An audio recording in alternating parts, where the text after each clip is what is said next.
Здравствуйте, уважаемые зрители и подписчики канала Рыболовные снасти и рыболовные мережи. Сегодня мы с вами разберем урок, как провязать как провязать ряж. Как провязать ряж для трехстенных ботовых рыболовных снастей. Я взял просто на примере белую, нитку, это для примера. Это не говорится о том, что необходимо ее делать белую. Нет, вот лежит непосредственно ряж связанная, да, она с черной нитки. Ряжи бывают непосредственно производственные ряжи. Они продаются, да, в интернет-магазинах, в магазинах. У них небольшое, есть недостатки. Два. Недостаток один. Из-под машины почему-то ряжи плохо выходят и узлы у них гуляют. Это один недостаток этих ряжей. Второй, больше не недостаток, а в том, что применяемые производственные ряжи, они идут с нитки 0,8 мм. Но есть люди, которым необходимо эти ряжи с более толстой нитки. С более толстых я сталкивался с этими моментами. Самая толстая ряжь, которую необходимо было провязывать, это 2 мм. 2 мм.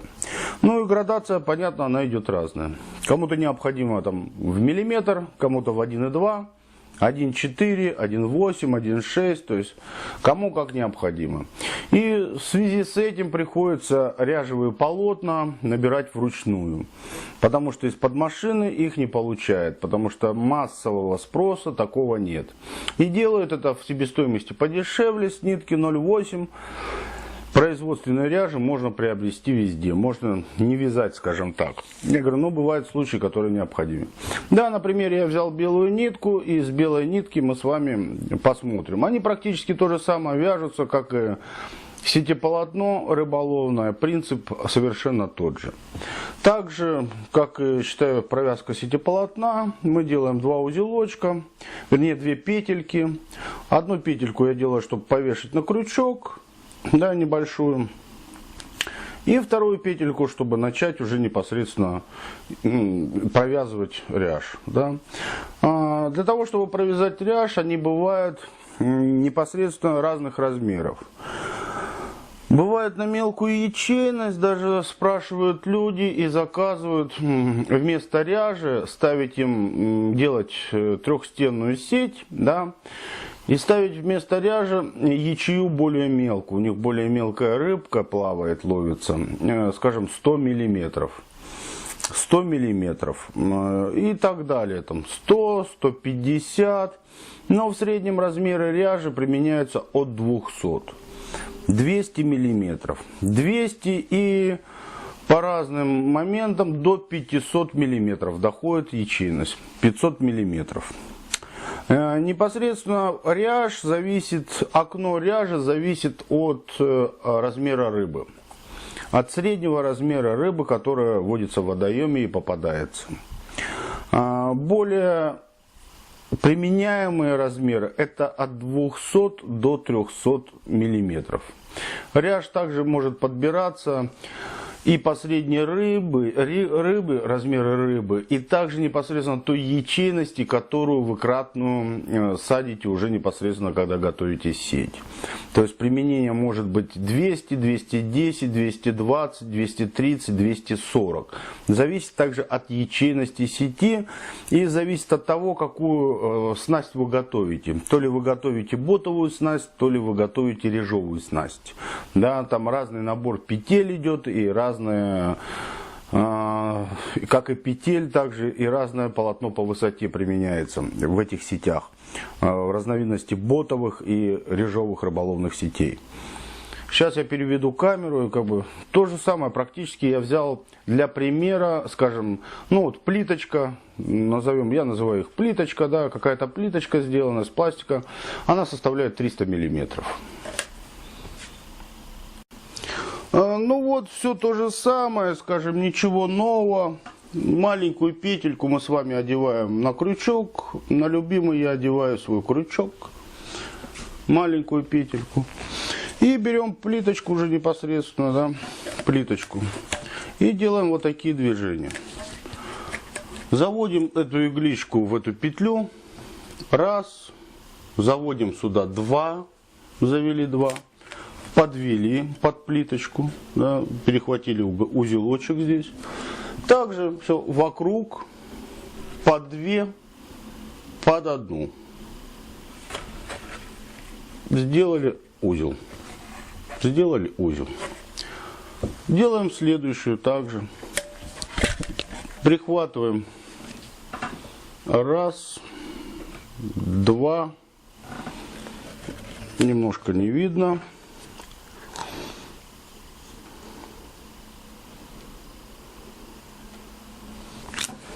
Два. Да. И делаем узел. Раз. 2. Сделали. Также сделали узел. Также мы перевешивались на крючочек, как я вам говорил, в домашних условиях, чтобы никуда даже не ходить. Также делаем следующее. Опять и опять в петлю. Мы также долго, тут показывать я вам покажу только принцип, да, скажем так. Долго мы ее делать не будем, конечно. Ну, не вижу просто смысла. Момент весь понятен. И долго мучить нету смысла вас, да? Сейчас немножко переберу тут.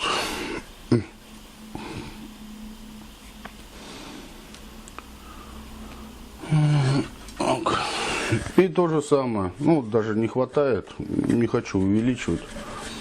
Тот же узел, тот же узел. Все точно так же. 2. Уже узел мы посмотрели. Также мы провязываем с вами. Был тогда вопрос, задавали мне вопрос, почему сети провязываются именно так. Отвечаю на вопрос. Сети сначала набираются в длину, по длине. То есть вы можете это посчитать по ячеям, по рядам, да. Можете метром там замерить длину сети, сколько вы набираете. А потом уже сеть провязывается вниз. Декоративную сеть можно провязать сразу, набрать ее в высоту и вязать ее в длину. Да, можно так, декоративная какая-то сеть, ее можно так сделать. Но рыболовная сеть провязывается сначала длина вся, это получится 3 ячеи, 3 ряда, вернее, получится 3 ряда. И потом уже опускается вниз по высоте. Потому что если ее набирать и делать всю по длине, высоту набрать и делать по длине, получится неправильный ромб. Ромб получится неправильный. И сеть будет хуже ловить. Сетеполотно, к примеру, если вы изготовили, она будет хуже ловить. Для ряжи не актуально, к примеру, для ряжи. Вы можете набрать сначала высоту, сколько вам необходимо, там ячей или рядов, и ее уже провязать, допустим, по длине. Для ряжи абсолютно нет никакой. Как вы будете ее провязывать, именно ряж. Но, скажем, удобнее, понимаете, потом вам все равно, когда вы провяжете ее в жгуте, уже готовую ряж, да, там 150, к примеру, метров, вам все равно ее придется по ячее набирать на крючок, да, чтобы уже дальше с ней работать. Так а зачем? Набрать непосредственно длину, набрать все на крючок, набрать на веревочку, повесить и спокойно уже сидеть, не передвигая ничего. Спокойно сидеть, работать, ее уже провязывать вниз. Это удобнее, это быстрее, это практичнее. Все, спасибо за внимание, хорошего вам дня, удачи и прекрасного настроения.